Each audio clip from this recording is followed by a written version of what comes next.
after wildfires devastated parts of the Hawaiian island of Maui, one of the most popular tourist destinations in the U.S. Officials warned visitors to stay away, but thousands remained and others continued to fly in, angering residents in the wake of the tragedy. At Maui's Wailea beach on Monday, the skies were bright and clear. Luxury hotels lined the beachfront, their guests spread on the sand. Some waded in the ocean, while others sat under umbrellas with white monogrammed towels on their chairs. Inside one of the hotels, beyond a pool, a two-tiered fountain and a glass-walled habitat for the resident parrot, was a wooden-framed screen advertising a relief fund for the resort's employees. The first sign of the destruction in Lahaina, just 30 miles, 48 kilometers, up the coast.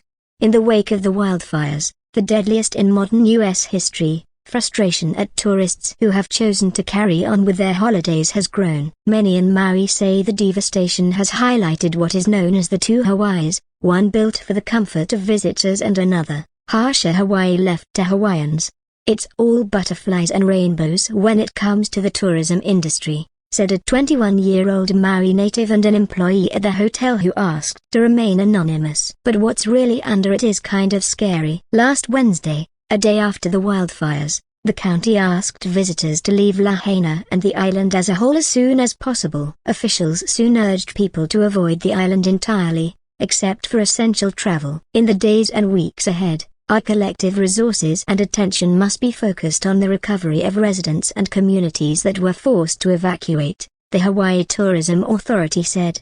Many travelers heeded the advice. In the immediate aftermath of the fires, some 46,000 people left the island. The grass field separating the airport from the surrounding highway is now lined with rows upon rows of suddenly surplus rental cars. But thousands did not. Some ignored requests to leave Maui immediately, while others flew in after the fire, decisions that have angered some. If this was happening to your hometown, would you want us to come?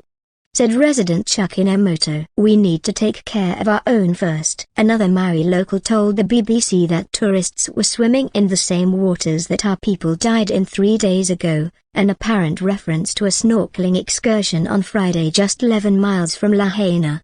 The snorkeling company later apologized for running the tour, saying it had first offered our vessel throughout the week to deliver supplies and rescue people, but its design wasn't appropriate for the task. But the opposition to tourists is not without complications given the island is economically reliant on those travelers. The Maui Economic Development Board has estimated that the island's visitor industry accounts for roughly 4 out of every $5 generated here, calling those visitors the economic engine of the county. You're kind of raised to hate tourists, said the young hotel worker. But that's really the only way to work on the islands. If it's not hospitality, then it's construction. Several business owners expressed concern that the growing anti-tourist sentiment could hurt Maui further. What I'm afraid of is that if people keep seeing Maui's closed, and don't come to Maui, what little business is left is going to be gone, said Daniel Klahiki, who owns a food truck in Waialaku. Sales have already dropped by 50% since the fire, he said. And then the island is going to lose everything. Still, in the days after the fire, the disparity between Maui residents, reeling from catastrophic loss, and the insulated tourist hotspots has been laid bare.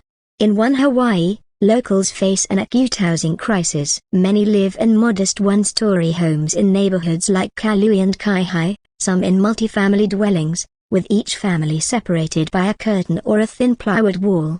And working multiple jobs is common, locals told the BBC, to keep up with rising costs. Chanel Kantara shrugged off surprise that she worked for a Canadian airline in addition to a senior administrative position at Maui's hospital. That's Hawaii, she said. In this Hawaii, the effects of the fires are everywhere. At shops and grocery stores, evacuees look for essentials, trying to replace their lost possessions with whatever money they have. At restaurants, workers can be seen in kitchens and behind bars holding back tears and making phone calls to coordinate relief efforts. Here, collections were being taken for the survivors nearly everywhere you look. An upscale coffee shop in Kailui was offering to refrigerate donated breast milk. Food truck owners were volunteering their services to the front line and farmers were carrying bunches of bananas to shelters. Things are different in the other Hawaii. As you reach the end of the 30-minute drive from the island's urban center to Wailea, home to Maui's high-end holiday rentals and resorts, the earth suddenly changes, dry brown grasses become a rich, watered green. It's a blunt line, one local said, another hotel employee who did not want to be named. Inside Wailea, gated communities border golf courses that are connected to luxury hotels. Inside those hotels, obliging staff provide surf lessons and poolside meals, including a $29 burger. Staff told the BBC that many of the guests were sympathetic to the crisis on the west of the island. Others had complained about scheduled activities in Lahaina, horse riding, ziplining, being cancelled, said Brittany Pounder, 34, an employee at the Four Seasons. The day after the fires, one guest visiting from California asked if he could still get to his dinner reservation at the Lahaina Grill, a restaurant in one of the hardest-hit areas of the town. It's not okay, Ms. Pounder said. There is mounting concern that the eventual rebuild of Lahaina will further cater to this second Hawaii. Already, wealthy visitors have contributed to exorbitant house prices, buying land and property in a place where home ownership is out of reach for many permanent residents. Famous billionaires Peter Thiel and Jeff Bezos both have homes in Maui. Oprah Winfrey is the island's largest landowner. Rumors have spread of realtors approaching Hawaiian property owners in Lahaina, asking about possible deals. Several locals told the BBC they worried Lahaina would be refashioned into another Waikiki, the ritzy waterfront of Honolulu, dominated by oceanfront high-rises and branded luxury shopping. "We don't need another Waikiki," said Chuck Inamoto. "But it's inevitable,"